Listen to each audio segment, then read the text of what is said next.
So I've been getting a lot of questions on my review videos lately about what stick compared to what stick I should buy and how much is this and what's good with this one and that one. So I decided I'd make a quick definitive 2025 buyer's guide to what I think you should get. Now these are my opinions, so don't take this stuff as gospel, but it's what I think is the best on the market currently.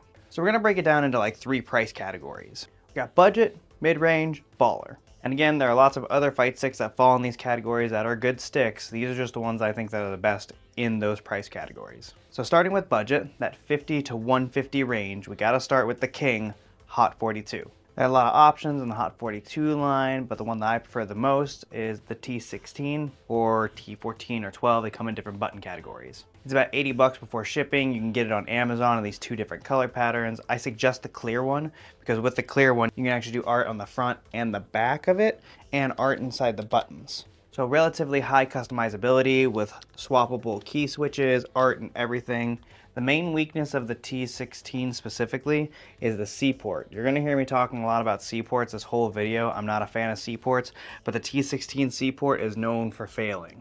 I don't know if it's been improved since the model I bought, but I just know that there's a lot of people who have said that. Mine's actually broken. So moving on from Hot, Vermillo is a newer brand to the scene, and they made a bunch of stuff. I did the Vermillo Kasai review not too long ago, where it's the greatest fight stick except for that cord. But they actually make a budget leverless called the Vermillo FK2. Now I haven't had my hands on this personally, but I see a lot of really good reviews about it, and the Vermillo Kasai's quality was just through the roof. The biggest thing about the Vermillo FK2 is they still have those Hall effect buttons. And the Hall effect buttons have a program where you can actually change the actuation point of the button itself. Those buttons are proprietary, which means that you can only buy buttons from them. However, it's really good technology and those buttons feel super good. So at a price of $130, I actually think that this is an amazing buy. Unfortunately, we're still talking about a C port. C ports do tend to break, but the C port on this is probably a lot better than what's on the Hot. Beware C port sticks. Leaving the leverless landscape, we're gonna talk about the Quanba drone. Quanba drone has kind of been the king budget stick for a while. The Quanba drone 2 is no different. It's just a solid fight stick that has customizability built into it. You can replace the buttons, you can replace the stick. I don't know if it can quite fit a Korean lever, but it definitely can fit most sticks. So it's fully customizable. The only big weak spot of this is having something worse than a C port, having an inbuilt wire. But you can mod that. There is space to actually punch a hole and put a pass-through into it if you're willing to do that. But for 80 bucks, this is an amazing, very customizable stick. Moving on to our mid-range category, I've got the Mayflash 700 here. It is a little bit of a strange situation because it has the inbuilt cord, which I absolutely hate. However, everything else about it's actually pretty cool. It is very thick, so if that's not something that you like, maybe it's not for you, but it is PS5 compatible. And it has full customizability going on, so you can replace the stick, you can replace all the buttons, there's lots of space to work with it to do customizations, and it actually has art panel that you can change out. So it's a really good stick for that $150 price point. Next up, we've got the Quanba Sapphire. I've actually done a full review of this on my channel, if you want to check that out. The Quanba Sapphire, its build quality is kind of weak, but it has the PS5 compatibility, all sorts of buttons that you can change in and out, changeable art, it has internal programming. All in all, I've said this many times before, but this is my quintessential beginner stick, in my opinion, because it just has a lot of customizability, but it's very easy customizability. There's not a large barrier of entry to be able to change out what button inputs you're doing, changing out buttons themselves. It's just kind of an easy stick, which I think it makes it really good for people who are new to having a leverless controller.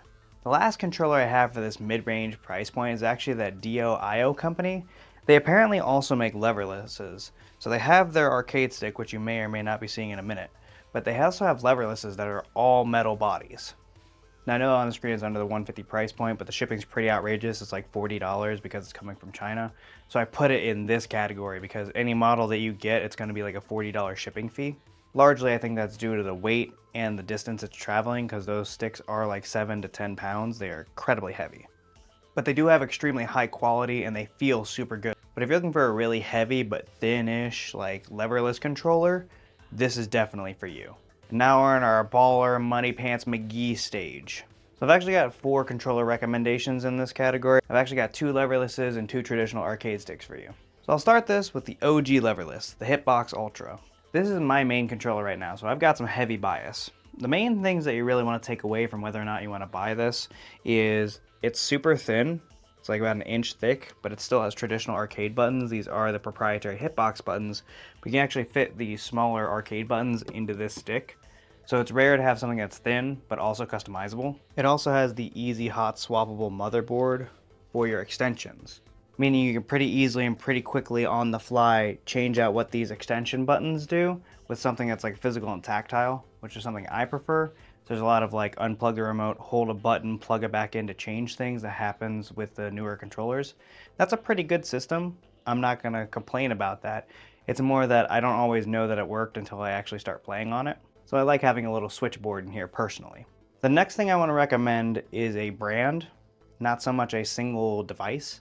Ascendo has been in the community for a hot minute, and they make maybe the most customizable cases of any stick that I've ever seen. I personally have not owned any of their devices.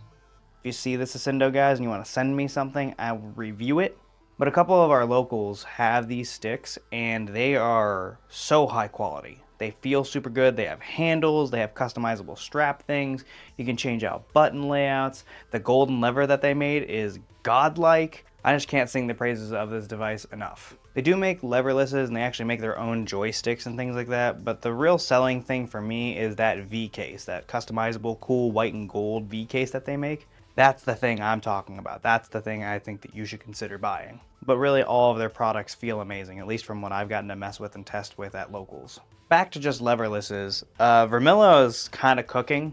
They have a device that's not quite out yet. It comes out I think at the end of October, called the HA10. It is essentially the Kasai, but leverless. And if it's even half as good as the Kasai felt, this might be the best leverless on the market, maybe. It is really cool looking. I'm hoping to get one. We'll see if the funds will let me get it. But it's, like I said, it's not out yet. So I haven't got to touch it. I can't like exactly speak towards it 100%, but it has the same buttons as the Kasai, and it has a detachable cable, unlike the Kasai. I don't know. It's looking kind of goated. But it is incredibly expensive. It's the most expensive stick I am recommending here. It's like almost 400 bucks. And again, it is all metal, so that makes it very heavy, which is good for some people, not good for other people. Like if I got this stick, I probably wouldn't take it with me to travel because it is heavy.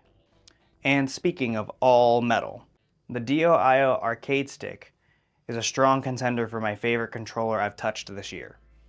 It's like almost 8 pounds, it's super thin, it's like an inch, and it has a full joystick, just a full ass joystick. Replaceable buttons, cool metal options. You can't change out the art, but the metal coloring options are really cool. Does have a C port. I hate C ports. All in all, it's an incredible feeling fight stick that's very thin and super hefty. Easy to transport if you get the like joystick detachment mod, but then you're pushing the stick price up to like $350. I really am watching Dio-Io and Vermillo to kind of see what they're doing in the future, because what they're bringing to the table is pretty innovative and really cool, so long as they don't make weird wiring choices. Two quick honorable mentions I'd like to make that's kind of outside the traditional plug-and-play arcade sticks. Our arcade stick project and Johnny Fazy, I'm not really sure how he says his last name, so my bad, but I'll put both of them up on the screen for you. These two are like custom fight stick builders, so these are going to probably be more expensive than like a lot of what's on the list right now, because you're building something with them from scratch with art and all that type of thing. If that's something that you're interested in, like you want to do something cool custom thing, these are the two I would recommend looking at. There are actually a lot of other options for this. These are just the two I personally prefer, but if you're looking to do like full custom builds, lots of really good options out there for that too. And that's it. That's my 2025 buyer's guide for you guys. A lot of these sticks I've done reviews for on the channel, and those that I haven't done reviews on, feel free to ask me more about in the comments. But this is kind of like what I see as the best stuff in 2025 right now. A lot of the sticks that I actually mentioned in the baller category actually came out this year. If you guys have any questions about fight sticks, feel free to ask me. I'm a huge fan of talking about this. As always, get out there and support your locals, or come support mine.